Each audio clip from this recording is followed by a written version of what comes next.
So before we get into today's episode, I want to share something that's genuinely made a difference in how I run my own business. Now, for years, I organised my business using a paper diary, and that worked. Till one day, it didn't work. And so, of course, I made some mistakes that I regretted. Then in 2020, I discovered Squeegee app, an app that has been designed by window cleaners for window cleaners. Squeegee app has been a lifesaver. It handles my schedule, my client listing, helps me to very quickly reschedule repeat clients. It even has features like invoicing and quoting built into the app.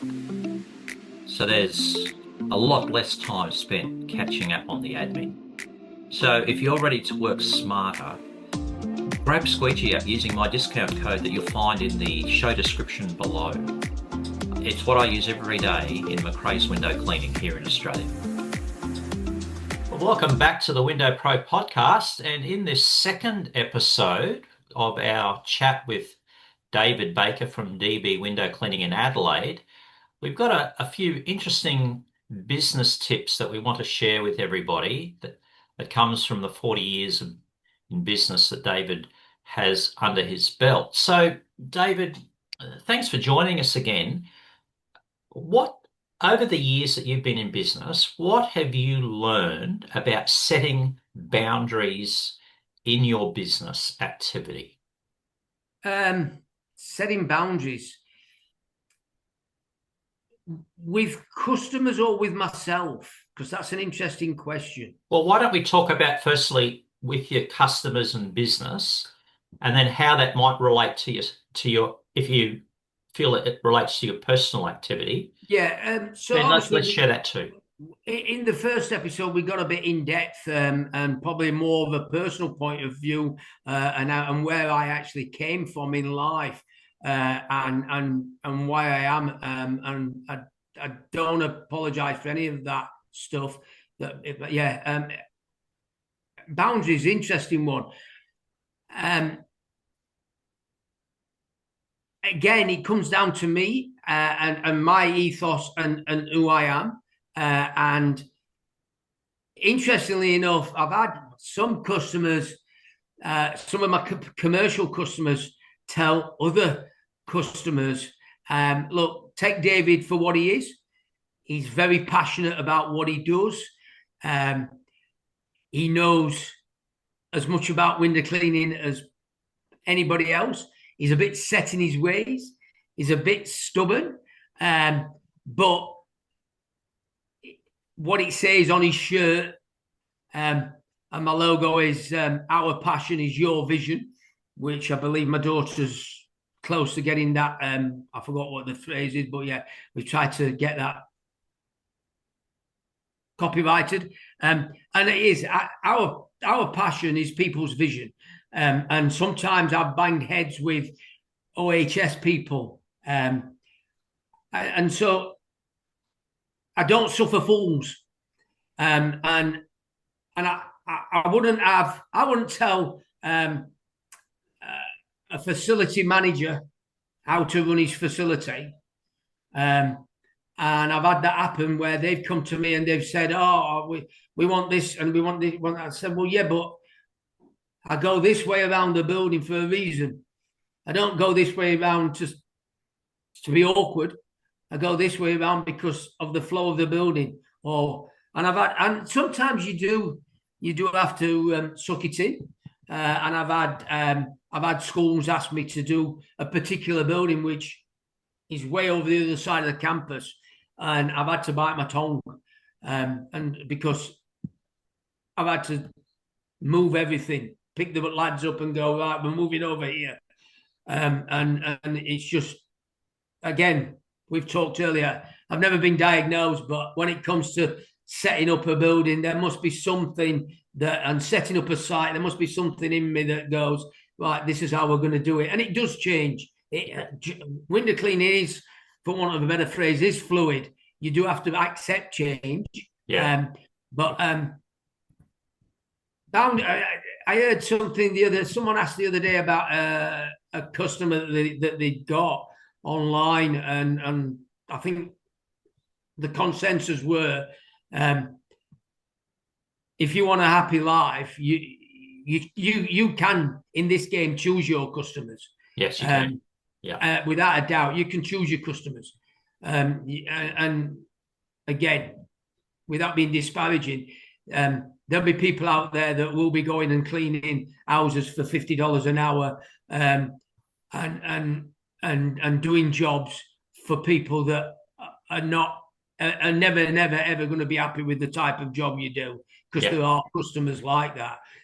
But you learn to work around them. You learn to move on from them in a respectful way as well. You've got to be. absolutely. You got Yeah, to be. You got to. I was chatting to someone yesterday, and he sent me a picture, and the house was. Yeah, it needed somebody in to declutter. Their man clean the windows, and but at the end of the day, um, she treated him well. She paid him well, and maybe by having clean windows, she might go around and clean the rest of the house now. can be a Yeah, motivation. Yeah, yeah, and that's in my interview that with Sam Kelp from the UK. Like he's been in business for 25 plus years, and he said it's pointless having the 1 or 2% of rude customers in that's your where I life heard it. Yeah, when you can let them go and just enjoy your business. So that's a clear boundary that you're yeah, not going to tolerate that kind of interaction. yeah. So do you set boundaries for when you work? So do you say to people, I don't work weekends, or do you have, So again, it's a bit of a bone of contention when I've mentioned this. Um, I, I don't do many houses, as you know.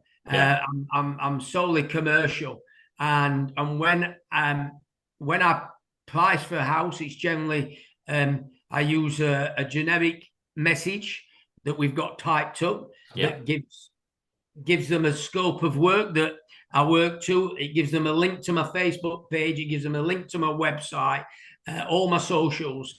And in this day and age, if you don't do a good job, people are chasing Google reviews.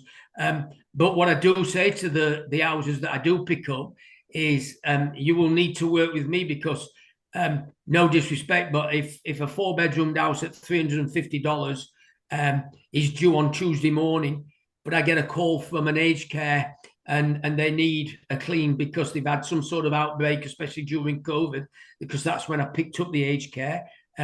There's no way am I going to turn down a lucrative job just to go to someone's house. So that's one of the reasons why.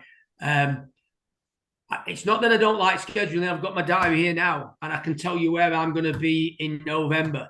But I know there's some lads out there that are fighting their schedules because they're getting calls and they're booked into a house at 8 o'clock on the 1st of December. And they want them there on that hour that day. And that's why I talk sometimes to some houses. A bit difficult because I appreciate you going to one individual house, but that's why I talk about this 1, 2, and 3, and 3, 4, and 5 in a month. yeah, If you've got a run, for instance, and it's due on the 3rd week of the month, then you should have that run, in my eyes, set up so you could move it yeah, to either the 4th week, or and that's why I do what's called 1, 2, 3, or 3, 4, 5. So basically, my monthly work is either in 1, 2, or 3, or 3, 4, and 5, depending on the month. And yeah, that means I can actually. So I've just done the Kokoda. I can actually have 5 weeks off, and I actually don't lose any money. yeah. It just means for the next 5 weeks, I'm picking up what needs to be done and running into the next round of 3, 4, 5, or 1, 2, 3 of each week of the month, if that makes sense. Yeah, so you have a very flexible schedule, Yeah, but very your flexible. big commercial jobs always have priority. That's the Yeah, boundary you set in your yeah, schedule. and again, especially during COVID, when we was allowed on site, and the hospital as well. Because of the OHS, I have to give them dates, so they are set in stone. Yeah. So if somebody phones me up for a house clean and they want it on a particular day, and I've already booked an aged care in, when the clocks go back, I've been known to go and do a house at 4 or 5 o'clock at night, but it's very rare, and it's normally for one of my 5% customers, one of the better customers. And I've already started. I do probably around 30 to 40 hours regular around Christmas time. Yeah. And that's got more over the years through word of mouth. And I've already started making a list now of, and it's funny because I tell them, you need to ring me in September. Yeah. And I'll still get a phone call in November. Oh, David, I forgot to ring you. But again, just something else I've done with my aged care. I don't schedule aged care in December and January, because I take aged care as you're going into someone's house. Whether it's just a room, you are going into that person's house. As far as they're concerned, they live there. It's their house. They might have health issues. They might have dementia. But you're going to, they've got all their worldly goods in that one room. And so I just figure in December and January, they're not going to want me going in if we've got an heat wave. Yeah. And also it's a busy time of year for me. And the same with June and July. Yeah. I take June and July as like a bit of at 61, you need to rest your body a bit. So I take those 2 months as a bit of a rest time. I try and get away with the wife. I try and get over to Perth to see the kids. So I don't, and again, it's my mind telling me that June and July we're going to have rain. You can go into an 80-bed aged care and 70 of them will say to you, and it's like going to someone's house back in England, what are you cleaning my windows for? It's raining. And you go into an aged care and you get that every second bedroom, even though they're inside and the rain's in a courtyard. Right? And I just figure I'm not going to schedule those 4 months. So literally December through to May is busy for me, really busy. And then August up to, I try to get my aged care finished for November. So that gives me a good 3 weeks then to maybe 1 or 2 hours a day. And you can't do many more, to be fair. If you're doing a house that's taking 3 hours and you got to get to the next one, I keep seeing lads saying they're doing 3 and 4 hours a day. I'd love to go and work with them for a day, but yeah.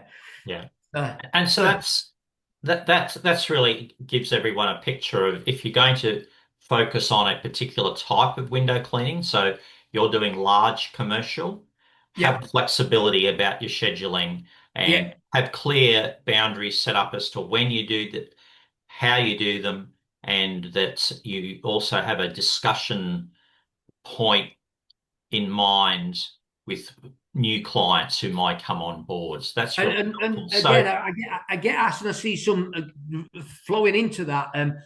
There's a few posts. How do you get these commercial jobs? So I mean, if I can answer that, none of my contracts are in writing, and it'd be interesting if anybody watches this, if in Australia, if they want to DM me and we have a chat, if they've got actual written contracts. What I have got is what's called a preferred subcontractor contract. Yeah. So I'm a preferred subcontractor for some facility companies. Yeah. So I'm giving tips of the trade out here, but most of the large contracts, like the schools, the government prefers to have a one-stop shop. Yes. So they use a facility company. The private schools, they prefer to have a one-stop shop. So they use a facility company that would supply, and the shopping centres, they don't normally have their own cleaners. They have a facility company because it's a one-stop shop. And so to get the larger contracts like that, you need to firstly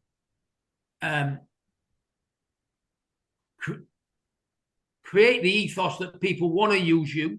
Yes. Yeah. Build up a reputation of doing a good job. Yeah. You cannot suddenly set up a window cleaning business, which is so easy now. So easy. AI, you can build a website on your own. You can do all this.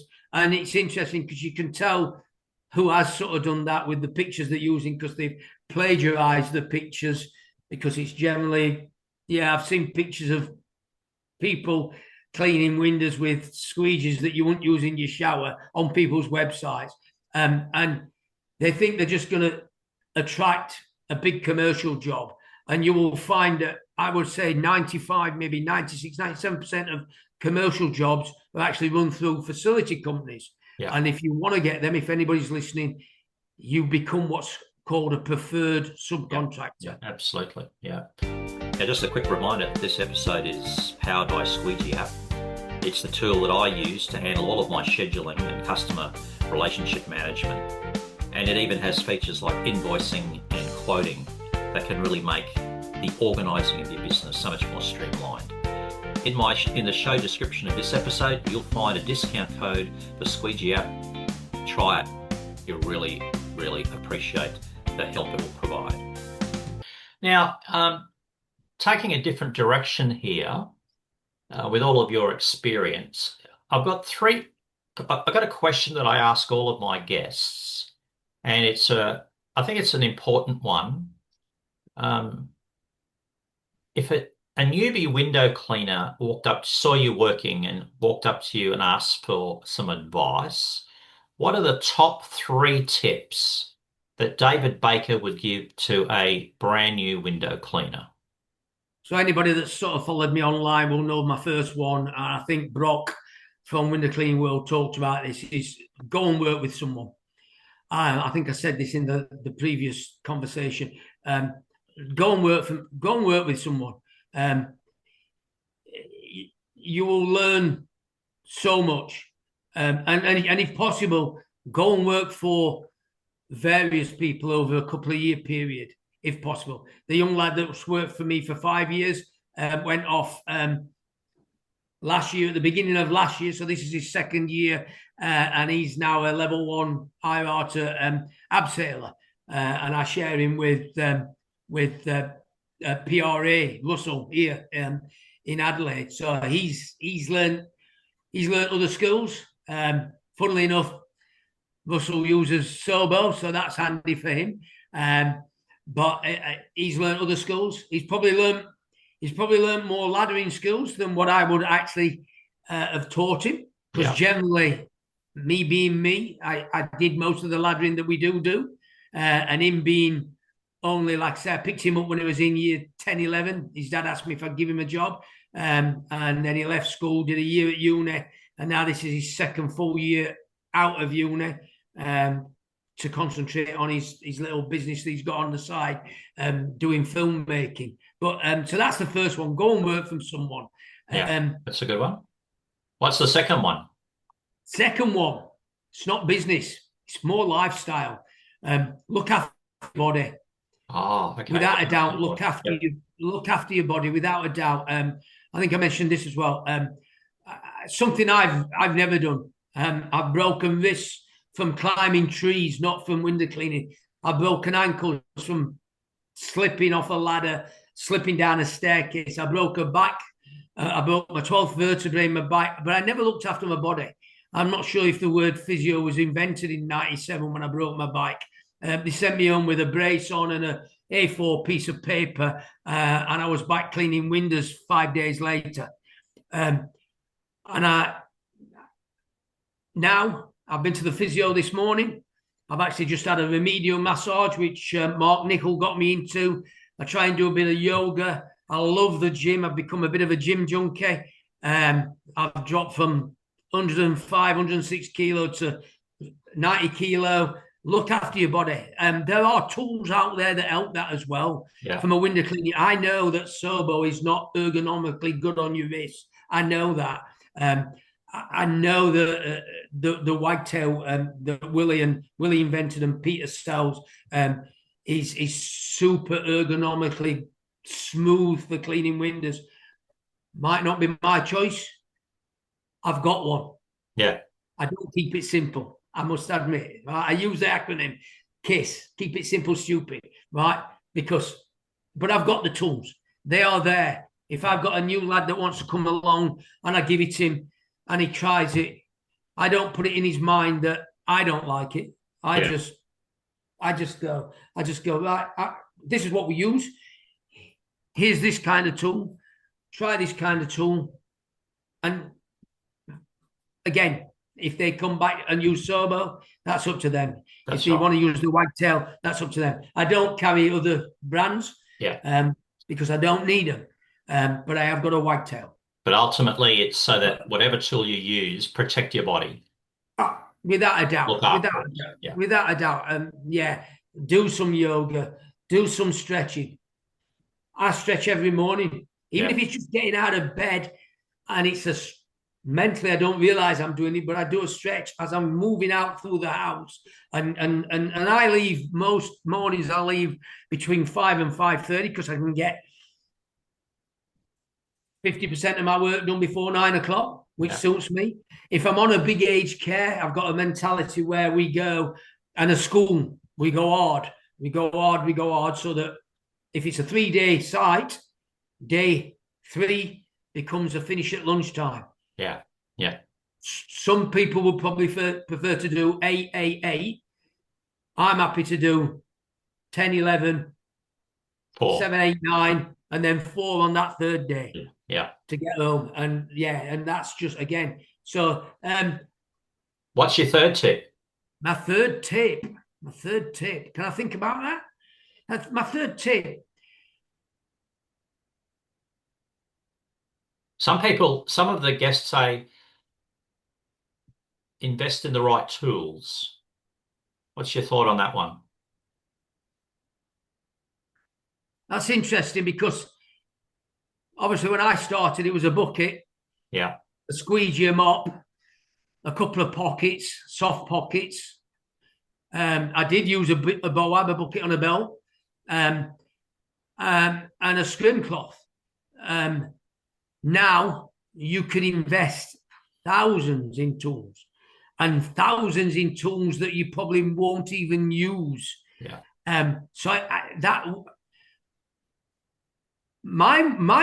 third tip would be, and for some reason it doesn't seem to happen here in Adelaide much. I see it happening around Perth and I see it happening around Melbourne, but build up a network of like-minded people, other window cleaners. Build up a good network of other window cleaners. There's enough glass in the world for none of us to be worried. We might all sometimes show it online, but there is enough work and enough glass to warrant building up a network. Again, I know a lad this week that's been out with a very accomplished window cleaner, and he wanted to learn how to water-fed pole above 3 and 4 stories. And he spent the full day, and he was, I won't mention brands, but we were talking that night, and I thought he was talking about his wife, the way he was going on about this pole that he used, because I swear to God, he would have kicked his wife out of bed that night and slept with the pole, the way he was waxing lyrical. I mean, and he loved it. He absolutely, and the lad that he went with didn't have to do what he did. But he opened his business to someone that it would take 1,000,000 years for him to even, he wouldn't even think about overtaking that business, if that makes sense. And I think the third tip would be to build up relationships with like-minded window cleaners and be open to going and helping, and that's something I've tried to do here. I've tried to do that when I've seen posts, and it's funny. I don't know whether it's Adelaide, but I've reached out to window cleaners here. Whether they've took me wrong, I don't know. Over the 2-3 years that I've been online and I've used the KISS acronym and I've used the phrase TikTok instead of TikTok.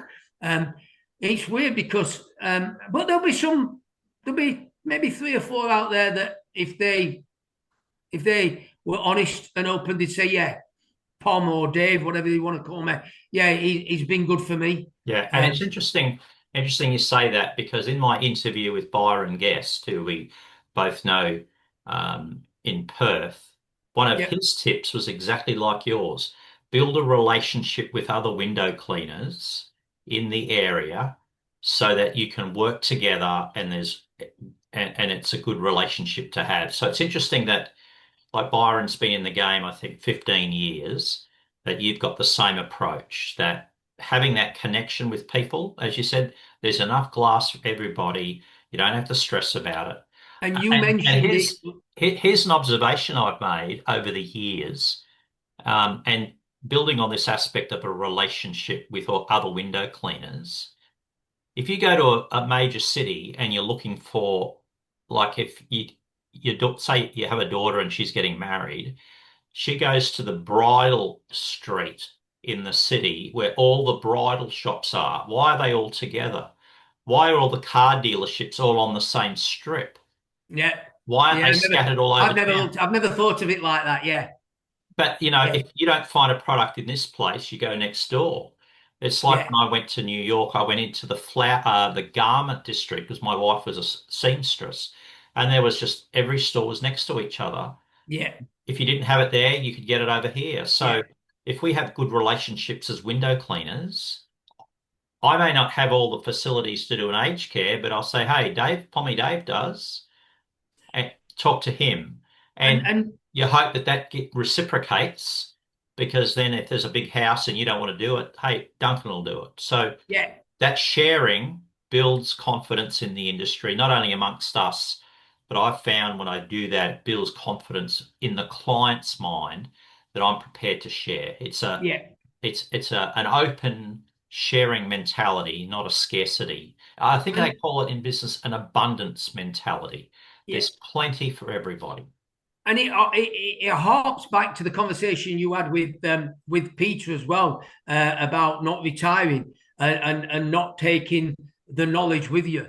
If we are out there, and I know Byron's been a big advocate in Perth, and I'll apologise online, but sometimes it seems it's because he wants to sell a certain product. But I know that when he opens it up to window cleaning's catch up, and the first one was a bit of a joke around me going over there to see my grandkids, and that the first catch up we had was with me, and there was 8 or 9 of us there, I think, on that first one, and I think 3 or 4 of them didn't use the brand we're talking about, but the thing is, there around that table there was maybe 3 or 4 crusties.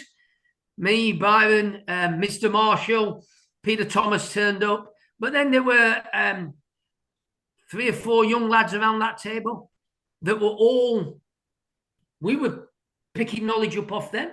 Yeah. And I've admit that I've learned new tricks. Yes. I've in the last 10 years with the water fed stuff, I've sent a message today to another young lad that I wanted some advice on an harness that I mean, I don't use harness as much, but we do some ledge walking at the hospital. And over the years, I sent a message out to this young lad asking about a certain brand of harness. Mine's 9-10-year-old, and apparently you have to renew them. And so, yeah, I mean, what Peter said about taking the knowledge with us, if we're out there building a network up of like-minded people for just advice, chatting, mental health, the fact that I mean, it's just mental health, a group of people that can meet up, and if it's once a year, just to have a chat, talk about business. How's it going? Well, I'm struggling. Well, okay, let's have a think. Yeah. What are you doing? That's a really good something point. wrong? Are you doing something? Is there something we can do? can we all chuck you a job one? Do you know what I mean? Just, Yeah. just, just from a mental point of view as well. Yeah. Yeah. So the third one would be build up a network of like-minded people Yeah. and be respectful. And sometimes probably my banter maybe comes over. And that's why I use in my opinion, IMO and respectfully said when I put comments up now. Yes. Yes. And maybe our chat today will go to breaking down. Maybe the two people, maybe the two or three that have took me wrong over the years might see like I say, I wear my heart on my sleeve. We just Absolutely. had off camera, we just had a chat, and I'm happy to tell anybody what I turn over. Yeah. Right. I will have had close to maybe 8, 9 weeks off this year Yeah. because when I do work, I work my socks off. And again, it's another little tip, but if you're pricing, you want to be pricing to the point where that if you have to take 3, 4, 5 weeks off, like myself with this stress fracture, you you want to be pricing so that you can have time and have family time as well. There's young lads out there that have started the families. The one I talked to in Melbourne, he's got two young kids, both the same age as my grandkids. And my time off now is to go over to Perth. And Perth boys, I'll be there in 2 weeks' time if you want to catch up and have a coffee. But if you're pricing, price so that you can go and do a job. Yeah. And if you're working like I work, you might need a day off a week to get the body right. So price correctly. Yeah. Because like I say, there's a lad I've just for some reason he's just popped up on my social feeds. Got a big beard and he's a traditional window cleaner. He doesn't use water-fed pole, and he's got a little thing going on at the moment about trying to earn £3,000 in. See, I don't know what the rate is anymore over there. No. But he's doing it. He's doing it all traditional. He's trying to become a bit of an influencer at the same time. But like he says, his idea is that he wants to get to a point where he can work 3 days a week. Yes. So that the other 4 days he can spend with his family. Yeah. Because life can be short, mate. Do you know what I mean? Right. And we get to this age and you think, and I did it. When I first got here, like I said in my first video, we came here in 2004 with literally nothing after a bad decision I made, not window cleaning. Window cleaning's always been there for me. And it's something I can do well and I can earn good money. And it's only this last maybe 4 or 5 years where I've got to a point with my prices that I can stick a solid 3 days in and take 4 off. Yes. Or, for instance, this week I've only done 2 days this week, but then next week I'm doing a solid 5 and a Saturday morning. It's public holiday Monday, the week after King's birthday, even though we don't celebrate it in England. And then I'm doing 2 more days, but then I leave on the Thursday to come over to Perth because I'm a big wrestling fan and I'm there Thursday while Tuesday. Down tools, I might go and see Peter Thomas. But yeah, so the big tip is do some networking, look after your body, it can be window cleaning can be a good life without a doubt. Yes, it can. Yeah. Well, they're really good, David. Thank you so much for that, and thank you for this opportunity to have this second episode and thank you. Talk about some of those things. And I really hope that when you visit your grandchildren, you have a good time there. Thank you. I hope that this podcast interview that we've done, these 2 different interviews, will go a long way to helping people to really appreciate the experience that you bring to the table. Thank you. And people reaching out to you, they may gain some really good tips for their window cleaning business. So, I'll take a PM any time of the week, and very rarely do I not answer. Yeah, that's lovely. And happy to strike up a conversation with anybody. Yeah. So, and if they take me wrong and we don't build a relationship, I apologise. If we do, that's part of life as a human. Yeah. That's part of life. We don't gel with everybody. So no, we don't. All the best, David. Thank And you. we'll Thank you, sir. catch up with you soon. Yeah, no problem. Thank you very much. Well, thank you very much, everyone, for listening to the podcast. I hope you got some real value from today's guest. We know that each guest brings something different to the table, hence the variety in my guests on this podcast. So if you got value from this episode, please share it with a fellow tradie or someone else in business that you think would benefit from it. And please don't forget to subscribe to our podcast through your favourite platform, whether that's on YouTube, Spotify, or wherever you get your podcasts. Thank you very much for listening, and we'll see you next time.